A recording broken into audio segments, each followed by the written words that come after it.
Estamos de volta. Olha, eu estou muito feliz aqui com as pessoas que estão tomando a decisão de começar a fazer parte desta obra de evangelização. Muito obrigado aqui a Irani Dias dos Santos Ferreira, da cidade de Quintana, em São Paulo, que se junta a nós nesta família da Associação do Senhor Jesus para evangelizar o Brasil através dos programas de TV, da revista, através de tudo aquilo que é produzido pela Rede Século XXI. Ela está agradecendo aqui por todas as bênçãos recebidas através das orações da Rede Século XXI. E também aqui a participação da Luzia Reinaldini dos Santos, de Hortolândia, São Paulo. Obrigado pela sua participação. A Verônica Machado, de Cafelândia, no Paraná. A Geraldina de Carvalho Vaz, de Porto Feliz, São Paulo. Muito obrigado pela sua participação. Todos vocês vão entrar aqui no nosso momento de oração. Nós vamos rezar juntos, pedindo a graça e a bênção de Deus para a sua vida e para toda a sua família. Eu vou começar uma conversa agora aqui no programa e antes eu quero contar com a sua participação pelo nosso telefone 19 3871 9620. Nós vamos falar sobre a evangelização na China.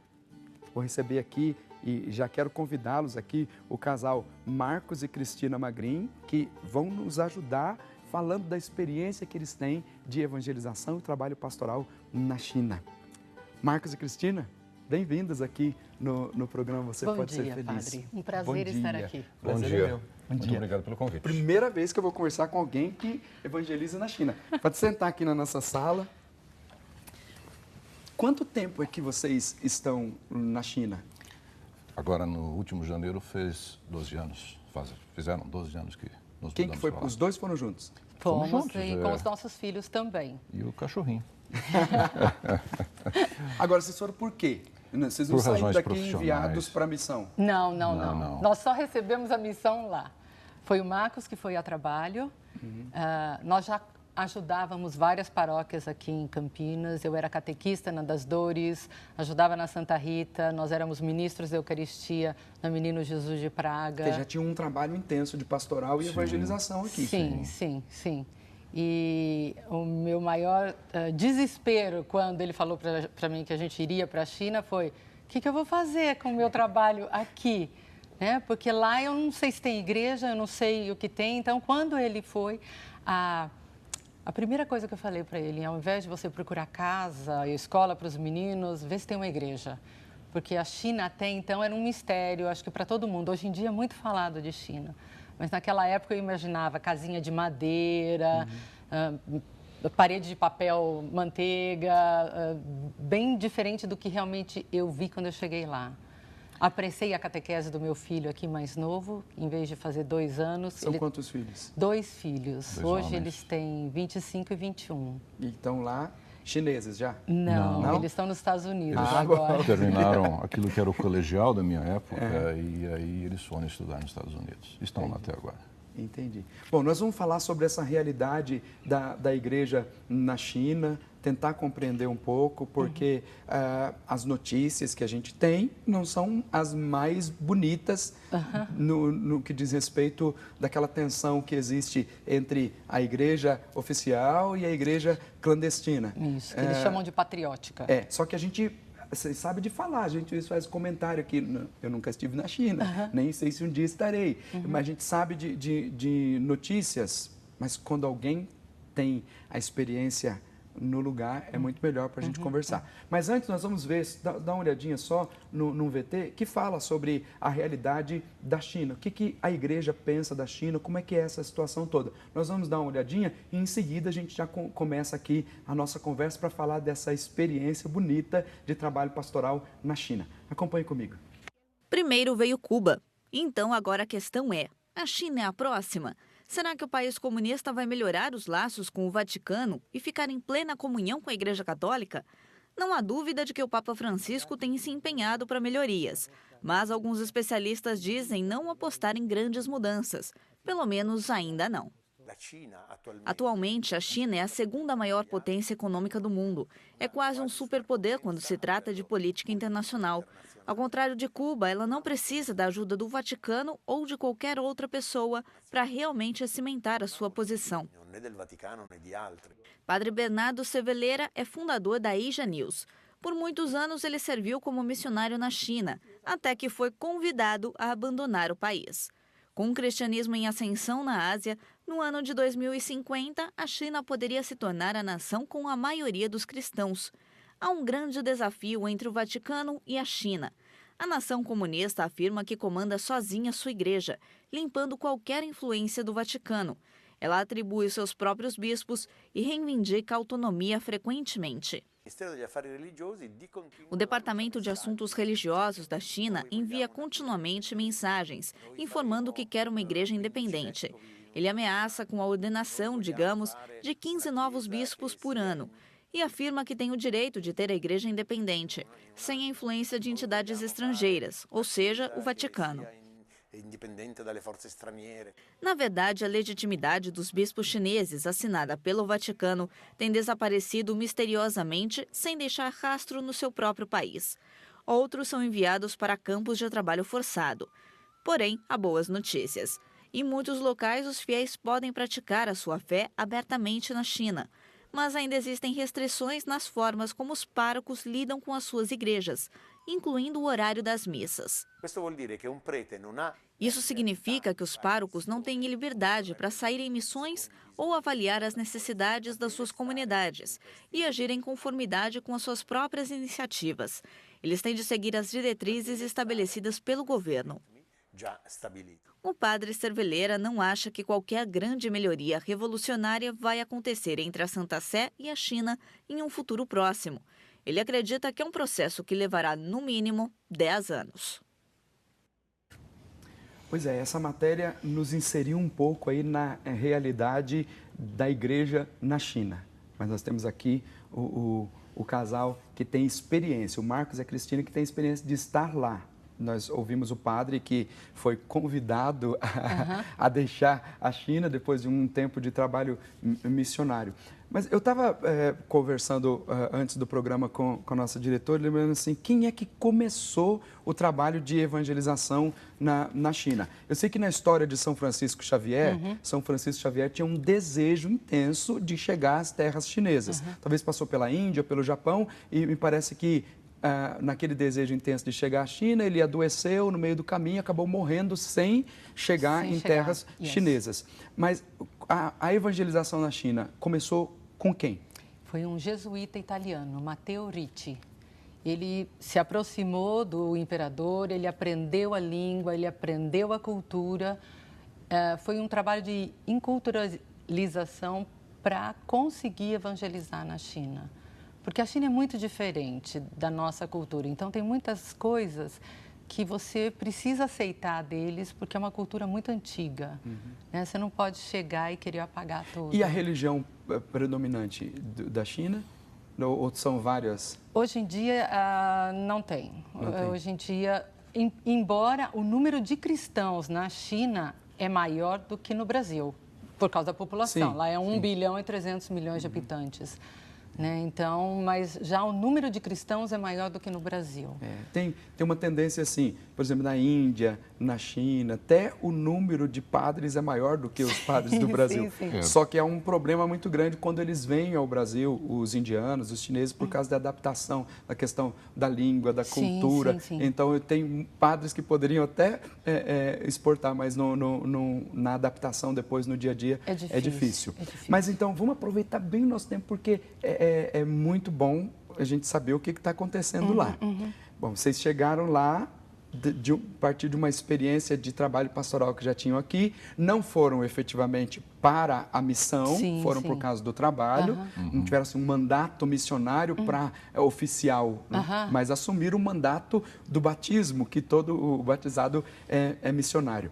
Como é que foi a primeira experiência com a Igreja Católica? Lembrando dessa tensão que existe, e até vocês podiam explicar essa questão de ter uma igreja, a igreja patriótica, acho que é assim que fala, e a igreja católica, que a gente aqui fala que é a igreja clandestina, que fica meio nas escondidas. Como é que é isso? A experiência de como vocês chegaram lá e encontraram a igreja e essa tensão que existe. Nós chegamos lá numa terça-feira, janeiro de 2004, dia 6.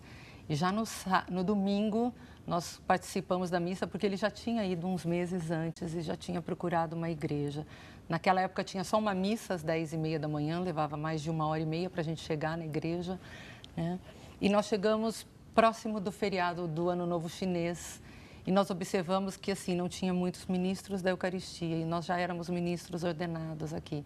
Então nós nos aproximamos do padre para dizer, olha, se você precisar de ajuda, nós estamos aqui, nós somos ministros ordenados. Aí ele entrou em contato com alguns coordenadores dos ministros e foi quando nós fomos convidados a ajudar. E esse padre era o quê? Brasileiro? Shanghainês. Chinês. E quem se comunica aqui? Ele fala inglês. Ok. Você se comunica em inglês. Questão. Porque para nós, estrangeiros, quando chegamos, e até hoje, porque eu ainda não aprendi a língua, o serviço teria que ser em inglês. E em Xangai, numa cidade que naquela época já tinha os seus 18, 20 milhões de habitantes, havia uma única paróquia de São Pedro, onde essa missa, então, acontecia aos domingos, 10h30 da manhã. Então, era uma única missa em inglês que nós, estrangeiros, tínhamos oportunidades de participar e entender o que estava sendo dito. E para os chineses? Eles têm a missa em chinês. Eles têm a missa em chinês. Mas da patriótica ou da... Não, porque é o seguinte... Tem as igrejas patrióticas e também tem as igrejas que eles falam subterrâneas. Certo. As patrióticas, eles obedecem ao governo. Tem os ministros e os padres ordenados pelo governo, porque o lema é o seguinte, você pode amar a Deus, mas você tem que amar o seu país primeiro. Entendi. Tá? O que é o contrário de nós. A gente ama Deus primeiro, né? Mas mesmo, por exemplo, o nosso padre, ou todos os padres, nosso padre foi estudar em Roma. Tem uma outra igreja que o padre, na São Peters e na São Pedro e São Francisco, os padres estudaram em Roma e eles respondem para o Vaticano. Mas eles são chineses? São chineses, são de Xangai, mas mesmo assim eles têm que abaixar a cabeça para o governo, senão eles não conseguem celebrar. Como na entrevista o padre italiano falou, o governo controla tudo, até horário de missa. A gente não pode ter procissão, missa de Natal, missa do Galo, missa meia-noite, a gente nunca tem, é 5 da tarde, 7 da tarde no máximo, né? Porque eles não querem aglomeração de pessoas, eles controlam tudo, eles querem aglomeração de pessoas muito tarde da noite. E interessante que nas missas tem sempre os olheiros do governo, porque eles precisam saber o que está sendo dito. Se não tem nada sendo dito contra o sistema. Agora, 2 perguntas. Se é mito ou se de fato acontece. Primeiro, essa questão das igrejas subterrâneas. É de fato uma igreja escondida, eles subterrânea? São nas casas. Ah, ok. São nas casas. Nos porões? E eles mudam, eles mudam, para não ficar um endereço fixo. Então o governo não sabe que tem? Sabe, mas... Sabe e faz vista grossa. Faz vista grossa. Entendi. A outra coisa, quando o governo pega, qual que é a pena? Ou vai para os campos, se são estrangeiros, são deportados. Multa? Tem alguma história de multa que paga para o governo? Tem a história do segundo filho, né, que não pode ter, que eles são obrigados a abortar, e daí paga a multa e perde o emprego. Certo. Mas isso quando nós chegamos lá, porque hoje em dia em Xangai já está liberado o segundo filho. Está mudando um pouco a realidade. Está mudando um pouco, está mudando porque um pouco. Porque a população vai envelhecendo e não tem outra perspectiva senão... E mesmo muitas igrejas, o chinês que quisesse frequentar, ele precisava mostrar um passaporte estrangeiro, entendeu? Sendo chinês, ele não poderia participar da missa, principalmente em Beijing. Era preciso apresentar o passaporte. Isso também já está mudando. Entendi. Mas a gente nota também um movimento de certa liberação. Como eu disse, há 12 anos atrás era apenas uma igreja com a missa em inglês. Hoje já são 4. E com múltiplos serviços, eu diria. Existe hoje missa aos sábados, 5 da tarde. A missa das 10h30 no domingo não é mais 10h30, mas às 11 horas. E em 4 igrejas, incluindo a Catedral de Xangai. Então a gente percebe que existe um certo movimento de liberação do governo, permitindo então que não só estrangeiros, mas também os chineses se aproximem um pouco mais. Agora, tem uma coisa que é difícil de entender, é que é um regime comunista. No entanto, É capitalista. é capitalista. Não, A maior economia, assim, consumismo e também que se espalha pelo mundo inteiro. Eu comentava até antes, assim, será que a gente tem alguma explicação do porquê que a gente vai comprar um artigo religioso? É chinês. Sim. Você vai comprar um terço? É chinês. Compra um crucifixo? Eu tenho na minha casa um crucifixo da China, eu tenho uma imagem de São João Paulo II feita na China, e assim por diante. Então, é um regime comunista, de cunho capitalista. Como é que a gente consegue entender isso? É que nem você perguntou se tem outras religiões lá. Tem o hinduísmo, tem o taoísmo, tem o budismo, são poucos, mas eu às vezes brinco, falo que o Deus para eles lá é o dinheiro, é o ter. Ou seja, se chegar qualquer entidade e propor um negócio, seja ele de cunho religioso, materiais religiosos para ser manufaturado na China, que represente dinheiro e ganho para eles, opa, vamos conversar. É o que interessa. É uma realidade difícil. Mas a gente tem esperança que está mudando. Por exemplo, eles já liberaram, na visita do Papa o ano passado, na Coreia do Sul, eles liberaram que o avião do Papa atravessasse o espaço aéreo chinês, coisa que eles não liberavam. Do avião, o Papa abençoou a China, mandou uma mensagem para o povo chinês, sabe? Coisa que isso nunca aconteceu.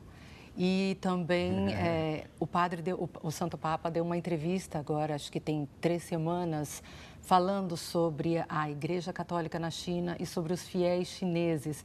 E, ao mesmo tempo, tinha uma comitiva de Beijing no Vaticano, de Pequim lá no Vaticano, né? Então, eu acho que por trás dos bastidores está sendo feita alguma coisa. Está sendo feita alguma coisa. Olha, eu acredito nisso, eu creio. O Papa Francisco tem tido uma abertura, assim, de diálogo com... A gente vê o caso de Cuba, aí agora em Cuba também, que é como que, segundo as palavras últimas, a encruzilhada ali do mundo, né? Naquele canto onde teve a reunião agora com o patriarca russo. Então, as coisas estão caminhando para uma mudança. E quem sabe a China já não é o próximo passo. Mas que deve ser desafiador. Mas antes de falar dos desafios, tem aqui a participação, não sei se vocês conhecem, Pedro Magrin. Meu pai. Está mandando um abraço para vocês, agradecendo aqui a gentileza de recebermos vocês para falar da experiência que vocês estão vivendo lá na China. E também tenho aqui uma mensagem para vocês. Olá, meus amigos e irmãos, Cris e Marcos, não pude estar presente com vocês nesse momento, mas deixo meu abraço e votos que os ramos do Senhor continuem produzindo muitos frutos nesse ministério que abraçaram. Que o Senhor Jesus os acompanhe dia após dia com infinitas bênçãos em suas vidas e seu ministério. Nós recebemos por e-mail, pelo nosso e-mail serfeliz@rs21.com.br, do Vlad. O Vlad é meu coordenador, eu comecei em grupo de oração com ele aqui. Né? E eu falo que foi ele que me ensinou a caminhar, principalmente na palavra do Senhor. Então, tenho um grande carinho por ele, pela família toda.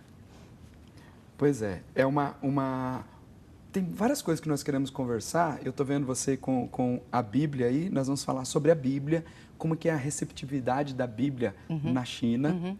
Mas queria que, aqui terminando esse nosso bloco, você falasse da questão da perseguição religiosa, porque existe muita perseguição. Existe. Parece assim, o governo faz vista grossa e tudo mais. Tem a história de bispos perseguidos, você comentou do bispo da sua diocese?